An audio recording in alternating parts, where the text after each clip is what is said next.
எல்லாம் பொன் கொழிக்க செய்திடுவோம். அதில் பன்மடங்கு உற்பத்தியை பெருக்கிடுவோம். பண்ணையெல்லாம் பொன் கொழிக்க செய்திடுவோம். அதில் பன்மடங்கு உற்பத்தியை பெருக்கிடுவோம். உழவர் உலகம். கண்மணி போல் நெல்மணியை வளர்த்திடவே நாடும் கருத்துரைக்கும் ஒளிபரப்பை கேட்டிடுவோம். கண்மணி போல் நெல்மணியை வளர்த்திடவே நாடும் கருத்துரைக்கும் ஒளிபரப்பை கேட்டிடுவோம். என்ன கையல், தோட்டத்துல வேலைகள் எல்லாம் பலமா நடக்குது போல இருக்கு. வா மருதாணி, இந்த பக்கமா வந்து நில்லு புள்ள. தேங்காய்களை உரிச்சு போட்டுட்டு இருக்காங்க பாரு. அட ஆமா ஆமா. இந்த மருதாணி, கொஞ்சம் இளநீர் குடிப்புள்ள. இருக்கட்டும் ராணி, பரவாயில்ல. அட, இம்புட்டு தூரம் என்ன பார்க்க வந்திருக்க, எதுவும் சாப்பிடாம போனா எப்படி? இந்தா இளநீரை குடி. சரி கயல். ஆமா, என்ன விஷயம் புள்ள, சொல்லு. கயல், எங்க அண்ணன் இந்த வட்டம் அவங்க தோட்டத்துல தென்னங்கன்று நடலான்னு முடிவு பண்ணிருக்காரு. அட, அது ரொம்ப நல்ல விஷயமாச்சே, கேட்கவே சந்தோஷமா இருக்கு. ஆனா அவருக்குள்ள சில கேள்விகள் இருக்கு கயல். அவருக்கு தென்னை வளர்ப்பு பத்தின முழு தகவல்களை தெரிஞ்சுக்கணுமா. அதான் என்ன ஏதுன்னு உன்கிட்ட விவரம் கேட்டுட்டு போலான்னு வந்தேன். அதுக்கு என்ன மருதாணி, 4 விஷயம் தெரிஞ்சுக்கிட்டு விவசாயம் பார்த்தாதான் நாம எதிர்பார்க்கிற மகசூல் எடுக்க முடியும். ஆமா கயல். சரி புள்ள, நம்ம ஊரு வேளாண்மை அலுவலகத்துக்கு போவோம். அங்க போய் நமக்கு தேவையான அத்தனை விஷயங்களை தெரிஞ்சுக்குவோம். அதுக்கு முன்னாடி சத்த பொறு, இந்த தேங்காயெல்லாம் எடுத்து போட்டுட்டு வந்துடுறேன். சரி கயல், நானும் உனக்கு ஒத்தாசை செய்யறேன்.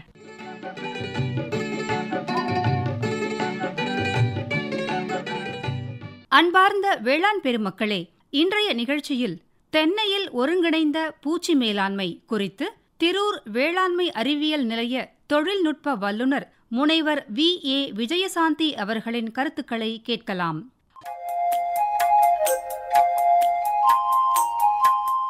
தமிழ்நாட்டில் பார்த்திங்கன்னா சுமார் 4.5 லட்சம் ஹெக்டர் பரப்பில் தென்னை சாகுபடி செய்யப்பட்டு வருகிறது. இந்த தென்னையில் பூச்சி தாக்குதலினால் மகசூல் பாதிப்பு அதிகமாக காணப்படுகிறது. இந்த தென்னையில் முக்கியமான பூச்சிகள் தாக்குதல் அப்படின்னு பார்த்தா காண்டாமிருக வண்டு, சிகப்பு கூன் வண்டு, கருந்தலை புழு, ரூகோஸ் சுருள் வெள்ளை ஈ. இப்போ தற்போது பார்த்திங்கன்னா இப்போ இந்த ரூகோஸ் சுருள் வெள்ளை ஈத்துடைய தாக்குதல் அதிகமாக இருக்குது. மேலும் இரியோபைட் சிலந்தி, இந்த 5 பூச்சிகளும் தான் முக்கியமான பூச்சிகளாக கருதப்படுகிறது. முதல்ல நம்ம இந்த காண்டாமிருக வண்டு பூச்சியை எப்படி கட்டுப்படுத்தலாம் அப்படிங்கிறத இப்போ பார்க்கலாம். இந்த காண்டாமிருக வண்டு வந்து குருத்து வண்டுன்னு சொல்லலாம், கருவண்டுன்னு சொல்லலாம். இதோட பாதிப்பு அறிகுறிகள் அப்படின்னு பார்த்தா, இந்த பாதிக்கப்பட்ட இந்த தென்னையில் விரிந்த மட்டைகள் வந்து ஒரு முக்கோண வடிவத்திலையும் மற்றும் விசிறி போலும் தோற்றமளிக்கும். இந்த வண்டுகள் தாக்கிய மரங்களில் பார்த்திங்கன்னா புது குருத்து வருவது பாதிக்கப்பட்டு வளர்ச்சியும் தடையிடும். வண்டுகள் தாக்கப்பட்ட இலைகளில் வரிசையாக சிறு துளைகளும் காணப்படும். இது தூரத்தில் இருந்தே இதை நம்ம ஈஸியாக கண்டுபிடிக்கலாம். இதோடைய பாதிப்பு எப்போ அதிகமாக இருக்கும்னா ஜூன் முதல் செப்டம்பர் மாதங்களில் இதனுடைய தாக்குதல் அதிகம் இருக்கும். முக்கால்வாசி எல்லா தென்னை தோப்புகளிலுமே இதனுடைய தாக்குதல் காணப்பட்டு வருகிறது. ஸோ இதை எப்படி நம்ம வந்து கட்டுப்படுத்துறது அப்படின்னு நம்ம பார்த்தோம்னாக்கா, மேலாண்மை முறைகள் அப்படின்னு பார்த்தோம்னா, இந்த வண்டுகளுடைய புழுக்கள், இளம் பருவ புழுக்கள் வந்து எருக்குழியில் காணப்படும். இந்த கூட்டு புழுக்களும் சரி, இந்த புழுக்களும் சரி எருக்குழிகளில் இருக்கும். இந்த எருக்குழிகளில் நம்ம மேலாண்மை முறைகளை கடைபிடிக்கணும். இதுக்கு மெயினாக பூஞ்சான கொல்லி மருந்து, மெட்டாரைசியம் அல்லது பச்சை மஸ்கார் அப்படின்னு சொல்லுவோம். அந்த பூஞ்சான கொல்லி மருந்தை வந்து நம்ம எருக்குழிகளில் தெளித்தோம்னா இந்த புழுக்களும் கூட்டு புழுக்களும் இறந்துரும், வண்டா மாறி வந்து தாக்காது. இந்த வண்டு துளைத்த துவாரங்கள் தண்டுகளில் பார்த்திங்கன்னா ஓட்டைகள் இருக்கும். அதில் நீண்ட கம்பியை, அதாவது நல்ல கூர்மையான ஒரு கம்பியை எடுத்துட்டு உள்ளே உட்செலுத்தி நம்ம அந்த வண்டுகளை குத்தி எடுத்து அதை நம்ம அழிச்சிடலாம். இல்லைனாக்கா இளம் மரத்தில் வந்து நம்ம வந்து நடுக்குருத்துலையும் அதை சுற்றி இருக்கிற 3 அல்லது 4 மட்டைகள்லையும் வந்து நம்ம சில மருந்துகளை போடலாம். இயற்கை சார்ந்த மருந்துகள் அப்படின்னு பார்த்தோம்னாக்கா, இந்த 2ஆம் மற்றும் 3ஆம் இலை, அதே மாதிரி இடுக்குகளில் இந்த வேப்பங்கொட்டையும் தூளையும் மணலையும் நம்ம கலந்து போடலாம். அதாவது 1:2% அப்படின்ற கணக்கில் 150 கிராம் ஒரு மரத்துக்கு அப்படிங்கிற விகிதாச்சாரத்தில் கலந்து இந்த கலவையை நம்ம போடலாம். ஒரு ஹெக்டருக்கு 1 மின்விளக்கு இந்த பொறிகளை வச்சு நம்ம வண்டுகளை அதை கவர்ந்து இழுத்து அதை அப்படியே அழிக்கலாம். இன்னொன்று வந்து இந்த ஆமணக்கு புண்ணாக்கு கிடைக்குது, அதை 2.5 கிலோ எடுத்துட்டு அது கூட ஈஸ்ட் 5 கிராம், அசிட்டிக் அமிலம் 5 மில்லி, அது கூட நீல வாக்கில் வெட்டப்பட்ட இளம் இலை மட்டை துண்டுகள், இதை எல்லாத்தையும் சேர்த்து ஒரு பானையில் போட்டு ஏக்கருக்கு ஒரு 30 எண்ணிக்கை வந்து நம்ம இந்த தோப்புகளில் வச்சோம்னா இந்த வாசனைக்கு வந்து இந்த வண்டுகள் அதில் விழுந்து நம்ம அதை எடுத்து நம்ம அழிக்கலாம். இது வந்து இயற்கையாக நம்ம செய்யறது. இது ரசாயன முறைகளில் பார்க்கலாம். இல்லை தாக்குதல் அதிகமாக இருக்குது அப்படிங்கிறபோது என்ன பண்ணலாம் அப்படின்னா, ரசாயன கொல்லி மருந்துகள் வந்து ஒரு குருண மருந்து இருக்குது, குளோரான்ட்ரினிலிப்ரோல்னு ஸ்கொராஜன் அப்படின்னு கிடைக்குது. அது வந்து ஒரு 3 கிராம் அப்படின்றத எடுத்துட்டு நம்ம வந்து பாலித்தீன் பைகளில், துளைகளில் உள்ள வந்து ஒரு பாலித்தீன் பைகளில் 2 பாக்கெட்டுகள் அப்படிங்கிறத எடுத்து நுனிக்குறுத்துலையும் அதே மாதிரி 2 இலை இடுக்குகள்லையும் நம்ம அதை போடலாம். அப்படியும் நம்ம வந்து அதை கட்டுப்படுத்தலாம். இல்லைன்னா அந்துருண்டை கிடைக்கும். அந்த அந்துருண்டை ஒரு 12 கிராம், மணல் வந்து ஒரு 250 கிராம், இதை இரண்டையும் வந்து அதே மாதிரி நம்ம பாலித்தீன் பைகளில், துளையுள்ள பாலித்தீன் பைகளில் போட்டு அதையும் நம்ம இடுக்குகளில் வைக்கலாம். இன்னொன்று வந்து நிறைய இருக்கும் பொழுது இனக்கவர்ச்சி பொறிகள், அதாவது ரைனோ லூர் அப்படின்னு வந்து ஒரு லூர் இருக்குது, அதை வந்து ஒரு டப்பாவில் இனக்கவர்ச்சி பொறிகளில் வச்சு ஒரு ஹெக்டருக்கு 1 போதும், அது மாதிரி வச்சிங்கனாக்கா நம்ம வந்து ஆண் மற்றும் பெண் வண்டுகளை வந்து அதை கவர்ந்து இழுக்கும். ஒரு டப்பாவில் கிட்டத்தட்ட தாக்குதல் அதிகம் இருக்கும்போது ஒரு 30-40 வண்டுகள் கூட நமக்கு அதுக்குள்ள கிடைக்கும். அது மாதிரி கவர்ந்து இழுத்து அதை வந்து அழிக்கலாம். மண் பானையில் வந்து ஒரு 5 லிட்டர் நீரில் வந்து 1 கிலோ ஆமணக்கு புண்ணாக்கு எடுத்துட்டு அந்த கலவையை வந்து நம்ம மண்ணில் புதைத்து வாய் தெரிகிற மாதிரி வச்சோம்னா இந்த மாதிரியும் நம்ம வந்து அதை கட்டுப்படுத்தலாம். இவை அனைத்துமே வந்து கட்டுப்படுத்தும் முறைகள். முக்கியமாக வந்து நம்ம தோப்பை வந்து சுத்தமாக வச்சுக்கணும். எருக்குழிகள் எல்லாம் வந்து மூடி இது பண்ணோம்னா இந்த காண்டாமிருக வண்டுகளை நம்ம கட்டுப்படுத்தலாம். அடுத்ததாக வருது பார்த்தீங்கன்னாக்கா சிவப்பு கூன் வண்டு. எங்கெங்கெல்லாம் இந்த காண்டாமிருக வண்டு தாக்குதல் அதிகமாக இருக்கோ அங்கெல்லாம் இந்த சிவப்பு கூன் வண்டு பின்னாடியே வந்து தாக்குதலை கொடுக்கும். இது என்ன வந்து ஒரு அறிகுறிகள் இருக்கும் அப்படின்னு பார்த்தீங்கன்னா, குருத்து பகுதியினா தான் வந்து இந்த சிகப்பு கூன் வண்டுகள் வந்து தாக்கும். அந்த மரத்து தண்டு பகுதியில் வந்து சிறு சிறு துவாரங்களை வச்சு இது பண்ணோம். உள்ளே இருக்கிற அந்த தண்டில் இருக்கிற சக்கைகள்லாம் வெளியே தள்ளும். ஒரு மாதிரி துர்நாற்றம் அடிக்கும் அந்த மரத்தில். அதை வச்சு நம்ம கண்டுபிடிக்கலாம். முக்கியமாக வந்து இது வந்து வயதான தோப்புகளில், அதாவது 10லேருந்து 14 ஆண்டுகளுக்கு உட்பட்ட மரங்களில் தான் வந்து இந்த கூன் வண்டுகளுடைய பாதிப்பு வந்து அதிகமாக இருக்கும். சரியா? மரத்தின் கொண்டை பகுதியில் தான் வந்து எளிதாக இது வந்து முறிந்து விழுந்து கீழே உடையுது. அப்படின்னா இந்த தண்டு பகுதியில் இந்த வண்டுகளோட கூட்டுப்புழு அந்த மாதிரி புழுக்களும் இருக்குது அப்படின்றத கண்டுபிடிக்கலாம். இரவு நேரங்களில் வந்து பக்கத்தில் போய் அந்த மரங்கள் பக்கத்தில் வச்சு நம்ம கூர்ந்து கவனித்தோம்னா அந்த புழுக்களுடைய சத்தம் வந்து நல்லா கேட்கும். அதை வச்சு நம்ம கண்டுபிடிக்கலாம். இதில் எப்படி நம்ம கட்டுப்படுத்துறது அப்படின்னு பார்த்தீங்கன்னா, முதல்ல தோப்பை வந்து ரொம்ப சுத்தமாக வச்சுக்கணும், துப்புரவாக வச்சுக்கணும்.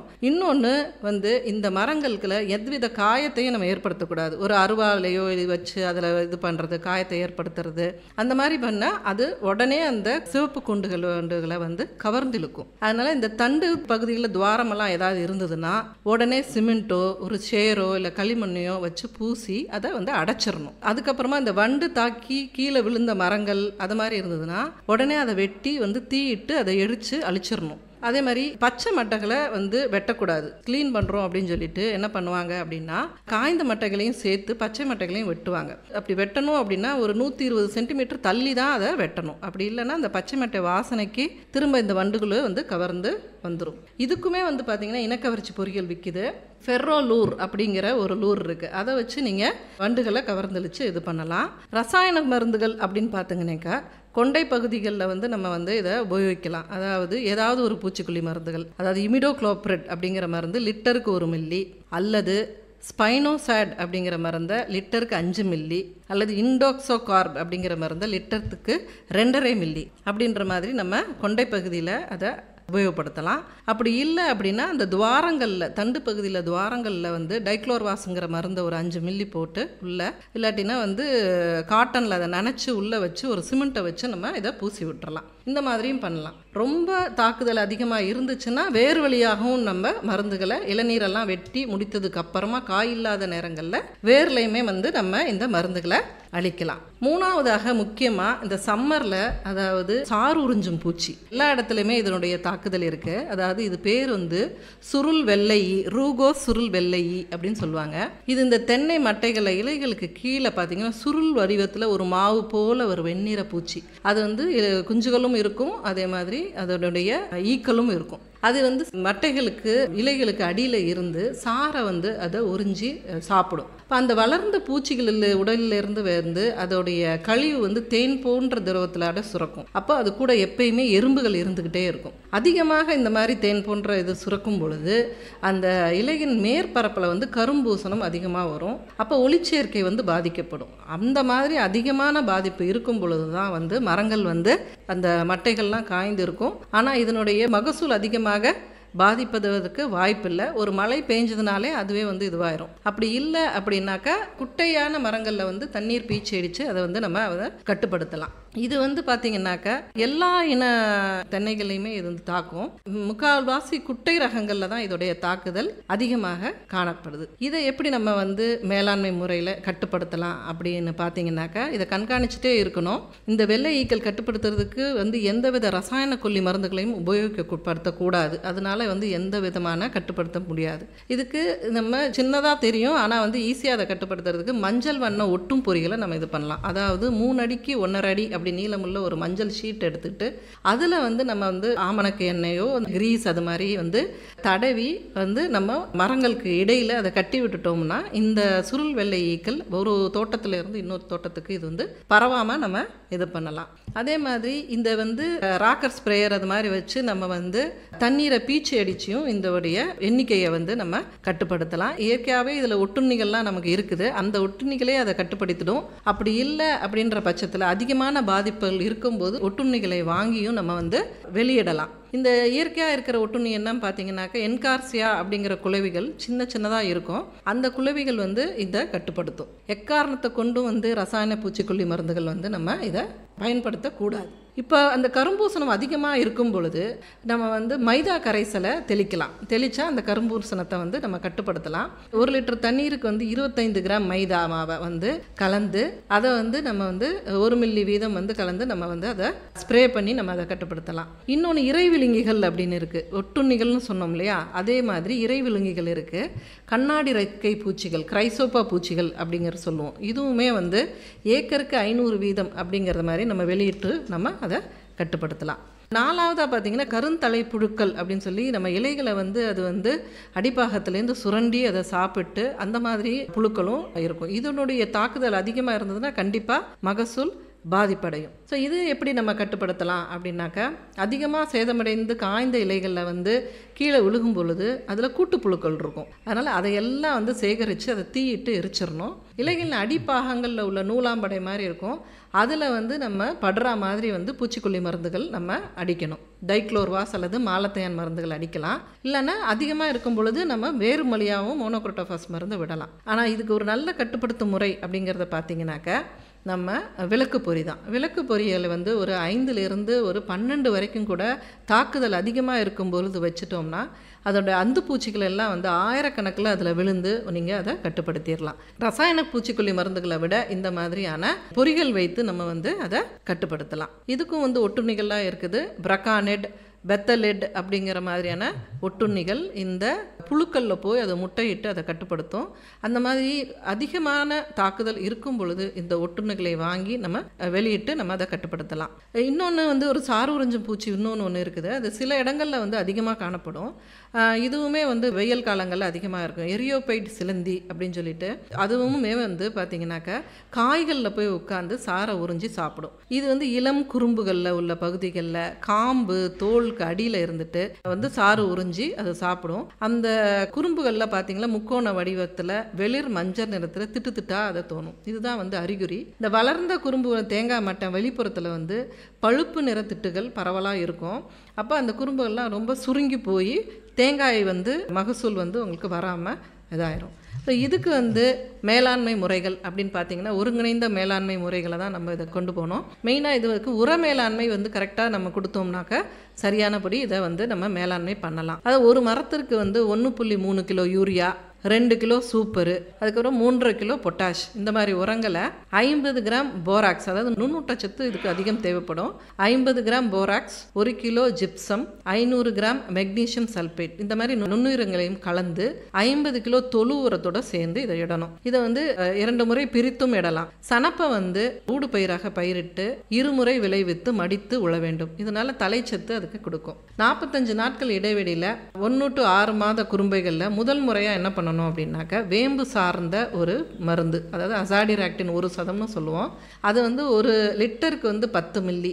அடுத்து 2வது முறையாக வந்து வேப்பெண்ணெய் 3% லிட்டருக்கு 30 மில்லி ஆகவும், மூன்றாவது முறை இந்த அசாடிராக்டின் ஒரு சதத்தை வந்து லிட்டருக்கு 10 மில்லி இவ்வாறு வந்து 45 நாட்கள் இடைவெளியில் 3 முறை வந்து கலந்து இதை தெளித்து இதை கட்டுப்படுத்தலாம். 3 முறை தெளித்தா வந்து அடுத்த முறை வராமல் அதை வந்து நம்ம கட்டுப்படுத்தலாம். இந்த சார் உறிஞ்சும் பூச்சிகளை வந்து கட்டுப்படுத்துவதற்கு வந்து இது இல்லாமல் வந்து மீன் எண்ணெய் சோப்பு 2.5 சதம் இதை வந்து 3 முறை வந்து நம்ம 45 நாட்கள் இடைவெளியில் தெளித்து கட்டுப்படுத்தலாம். இப்போ ரசாயன முறைகள் பார்த்தா டைமெத்தையேட்டு இல்லாட்டி மோனோக்ரோட்டோஃபாஸ் இதை வந்து வாரம் ஒரு முறை 3 தடவை வந்து தெளித்தும் இது மாதிரி கட்டுப்படுத்தலாம். இது இப்போ சொன்ன பூச்சிகள் எல்லாமே வந்து முக்கியமான மகசூலை பாதிக்கப்படுத்துகிற பூச்சிகள்.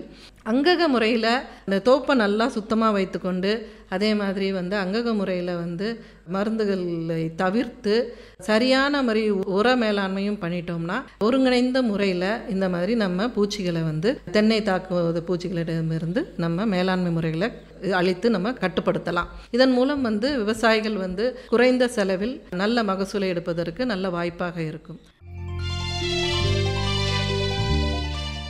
இதுவரை தென்னையில் ஒருங்கிணைந்த பூச்சி மேலாண்மை குறித்து திரூர் வேளாண்மை அறிவியல் நிலைய தொழில்நுட்ப வல்லுநர் முனைவர் VA விஜயசாந்தி அவர்களின் கருத்துக்களை கேட்டீர்கள். என்ன மருதாணி, இவங்க சொன்ன தகவல்களை கேட்டியா? இப்போ மாணிக்க அண்ணனுக்கு கண்டிப்பா நீ சொல்ல போற விஷயம் பயனுள்ளதா இருக்கும்னு நினைக்கிறேன். ஆமா கயல், எல்லா விவரங்களையும் ஒன்றும் விடாமல் கேட்டுக்கிட்டேன். அது மட்டும் இல்லாமல் கேட்ட விவரங்களை என் கைபேசியில் பதிஞ்சு வச்சுருக்கேன். அதை அவருக்கு தெளிவாக கேட்க வச்சிடுறேன். அதோட இனி எங்கள் அண்ணன் தென்னை வளர்ப்பு முறையில் நல்ல லாபம் எடுப்பாருங்கிற நம்பிக்கையும் வந்துடுச்சு எனக்கு. அது போதும், அந்த நம்பிக்கை ஒன்று தான் ஒவ்வொரு மனுஷங்களையும் முன்னேற வைக்கும். சரி மருதாணி, அப்போ நம்ம புறப்படலாமா? நாளைக்கு தேங்காய்களை சந்தைக்கு அனுப்பணும். முத்து அண்ணன் டிராக்டர் எடுத்துக்கிட்டு வரேன்னு சொல்லியிருக்காரு.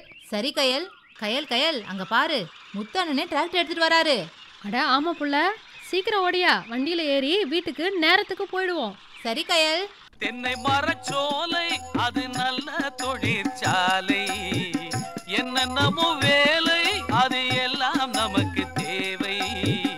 தென்னை மரச்சோலை அது நல்ல தொழிற்சாலை, என்னென்னமோ வேலை அது எல்லாம் நமக்கு தேவை.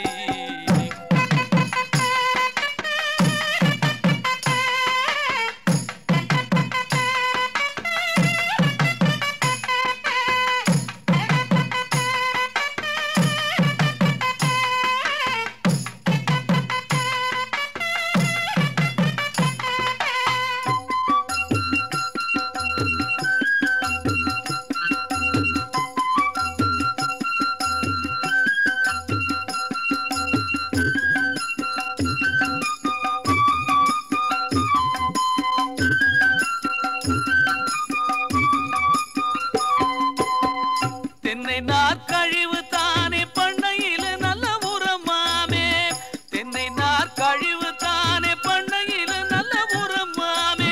மண்ணுல ஈரம் தங்கி நிற்கும், நுண்ணுட்ட வேறுட்ட சத்துமே கூடும். மண்ணுல ஈரம் தங்கி நிற்கும், நுண்ணுட்ட வேறுட்ட சத்துமே கூடும். தென்னை மரச்சோலை அது நல்ல தொழிற்சாலை, என்னென்னமோ வேலை அது எல்லாம் நமக்கு தேவை.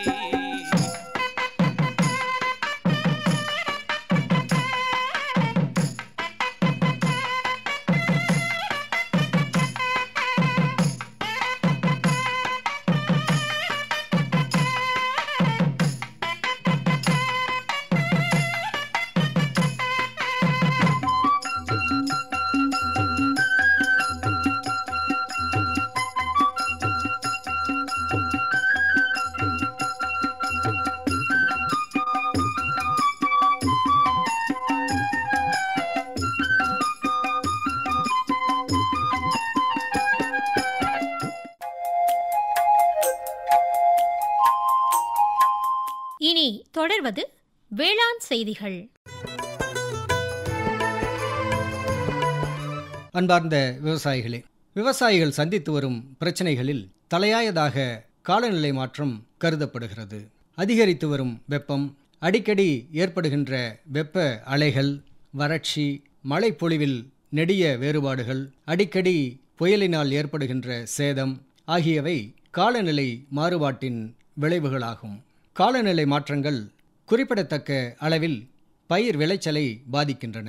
குறுகிய கால மதிப்பீட்டில் 4 முதல் 9% வரையும், நீண்டகால மதிப்பீட்டில் 25% வரையும் விளைச்சலில் பாதிப்பை ஏற்படுத்துகின்றன. அதீத வெப்ப நிகழ்வுகளினால் பயிர்களின் நீர் தேவை அதிகரித்து நீர்ப்பாசனத்திற்கு பயன்படுத்தப்படும் நீரின் அளவு அதிகரிப்பதால் நிலத்தடி நீர்மட்டம் குறைந்து கொண்டே செல்கிறது. குறைவான விளைச்சல் நேரடியாக விவசாயிகளை பாதிப்பதால் அதனால் ஏற்படுகின்ற பொருளாதார விளைவுகளான அதிக கடன் சுமை, மனச்சோர்வு போன்றவை விவசாயிகளிடம் ஏற்படுகிறது. பல்வேறு ஆராய்ச்சி முடிவுகள் காலநிலை மாற்றத்திற்கான காரணமாக மனிதர்களின் செயல்களையே குறிப்பிடுகின்றன. காலநிலை மாற்றங்களின் தாக்கத்தை குறைப்பதற்கு விவசாயிகள் நிறைய தகவமைவு தொழில்நுட்பங்களை பின்பற்றி வருகின்றனர். காலநிலை மாற்றத்திற்கான காரணங்களை உற்று நோக்கும்போது பசுமைக்குடில் வாயுக்களின் பங்களிப்பு தவிர்க்க முடியாததாகிறது. உலக அளவில் வளர்ந்த மற்றும் வளரும் நாடுகள் பசுமைக்குடில் வாயுக்களை வெளிவிடும் சதவிகிதத்தை குறைப்பதற்கு முயன்று வருகின்றன. காலநிலை மாற்றத்தின் நிகழ்வுகளை எதிர்கொள்வதில் அங்கக வேளாண் தொழில்நுட்பங்கள் சிறப்பாக செயல்படுகின்றன.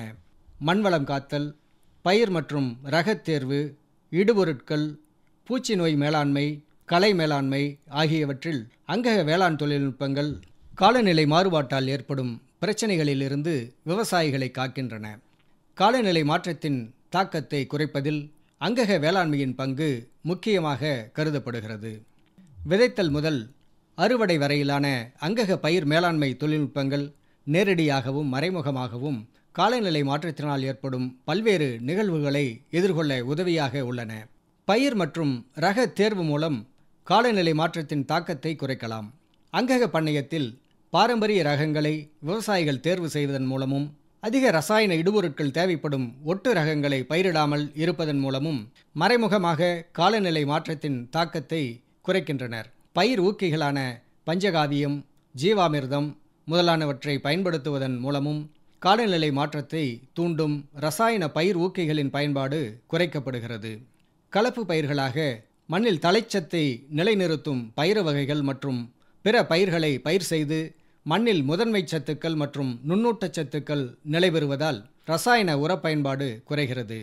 ரசாயன இடுபொருட்கள் சார்ந்த விவசாயத்தை மேற்கொள்ளும் பொழுது புதைவடிவ கரிமங்கள் கொண்டு தயாரிக்கப்படும் இடுபொருட்களான உரங்கள், பூச்சிக்கொல்லிகள், களைக்கொல்லிகள் ஆகியவற்றின் தயாரிப்பு முறைகளில் செலவிடப்படும் ஆற்றல் மற்றும் அதனை வயல்களில் பயன்படுத்தப்படும் போது வெளிப்படும் பசுமைக்குடில் வாயுக்கள் போன்றவை காலநிலை மாறுபாடுகளுக்கு நேரடியாகவும் மறைமுகமாகவும் அதிக அளவில் பங்களிக்கின்றன. ஆனால் அங்கக வேளாண்மை மற்றும் இயற்கை வேளாண்மை செய்கின்ற விவசாயிகள் 2 வகைகளில் காலநிலை மாற்றத்தை குறைப்பதில் பெரும்பங்கு வகிக்கின்றனர்.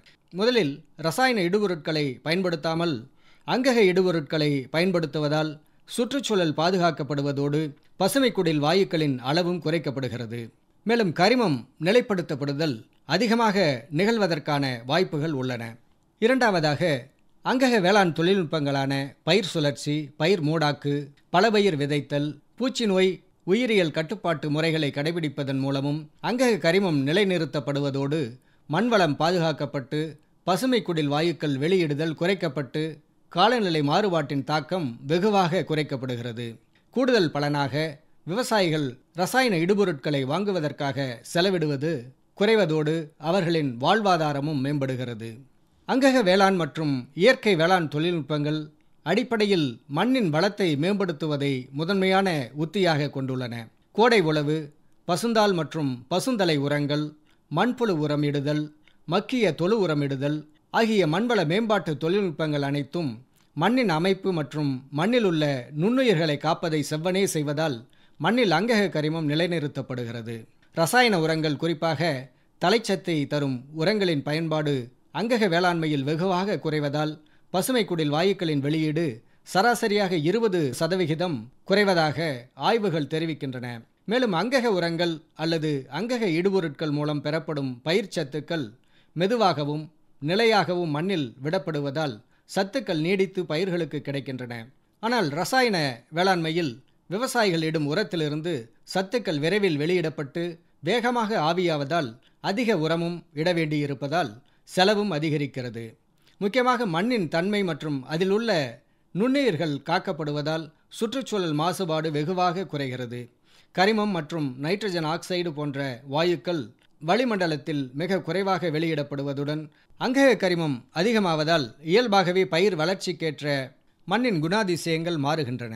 முக்கியமாக மண்ணின் நீர்பிடிப்பு திறன் அதிகரிக்கிறது. அது மறைமுகமாக நீர் பாய்ச்சுதலின் எண்ணிக்கையை குறைக்கிறது. வேளாண்மைக்கு தேவைப்படும் ஆற்றல் ரசாயன வேளாண்மையை விட அங்கக வேளாண்மையில் 45% குறைவாக செலவிடப்படுவதாக ஆய்வுகள் தெரிவிக்கின்றன. ஆழ்துளை கிணறுகளிலிருந்து தண்ணீரை உறிஞ்ச தேவைப்படும் எரிபொருளினால் வெளியிடப்படும் பசுமை குடில் வாயுக்களின் அளவு குறைக்கப்படுவதால் காலநிலை மாற்றத்தின் தாக்கம் வெகுவாக குறைகிறது. மேலும் நீர்பிடிப்பு திறன், நீர் உள் செல்லும் திறன் அதிகரிப்பதால் வறட்சி போன்ற காலநிலை மாற்றத்தை இலகுவாக எதிர்கொள்ள உதவுகிறது. அங்கக பண்ணையத்தில் பயிர் மூடாக்கு என்பது ஒரு முக்கிய தொழில்நுட்பமாகும்.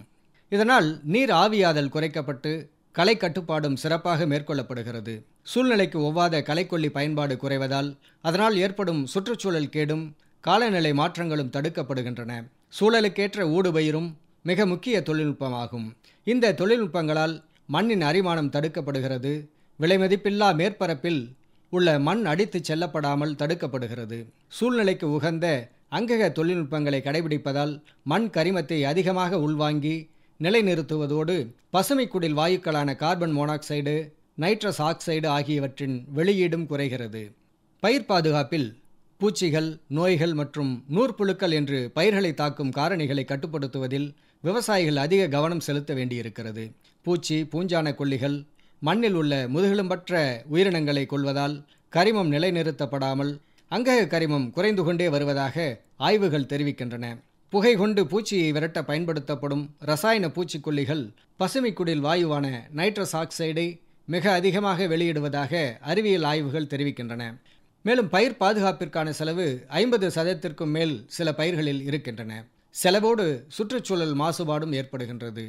மூவிலை கரைசல், ஐந்திலை கரைசல், இயற்கை வேளாண்மையில் பயன்படுத்தப்படும் அஸ்திரங்கள், ஒட்டுண்ணிகள், பொறிகள், வேம்பு சார்ந்த அங்கக இடுபொருட்கள் ஆகியவை குறைந்த செலவில் நிறைந்த கட்டுப்பாட்டை அளிக்கின்றன. மேலும் நன்மை செய்யும் பூச்சிகள் காக்கப்பட்டு பல்லுயிர் பெருக்கத்திற்கு வழிவகை செய்கின்றது. எனவே அங்கக பண்ணையத்தில் தாவர பூச்சிக்கொல்லிகள், உயிரியல் முறை கட்டுப்பாட்டு உத்திகள் மூலம் மிகச்சிறப்பாக பயிர் பாதுகாப்பு மேற்கொள்ளப்படுகிறது. பயிர்கள் மட்டுமில்லாமல் ஆடு, மாடு, கோழி, மீன், தீவனப்பயிர், பழமரங்கள் என்ற ஒருங்கிணைந்த அங்கக பண்ணைகள் சூழலுக்கும் அந்தந்த இடத்திற்கும் ஏற்றவாறு வடிவமைக்கப்பட்டு இருக்கின்றன. ஒன்றின் பயிர்க்கழிவு மற்றும் உப பொருட்கள் மற்றொன்றிற்கு இடுபொருளாக மாறும் வகையில் இத்திடல்கள் வடிவமைக்கப்படுகின்றன.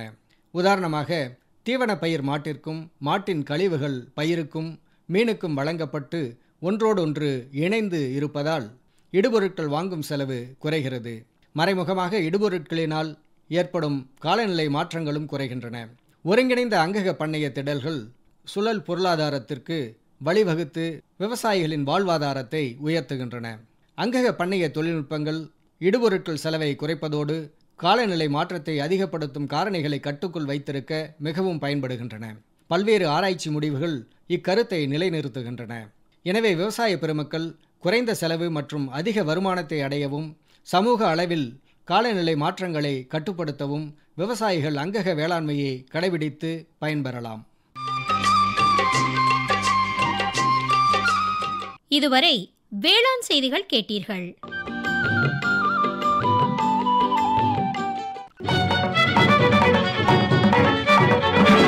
உண்ணும் பொருள் அத்தனையும் விளைத்திடுவோம், நித்தம் உழைப்பால் நில மகளை வணங்கிடுவோம்.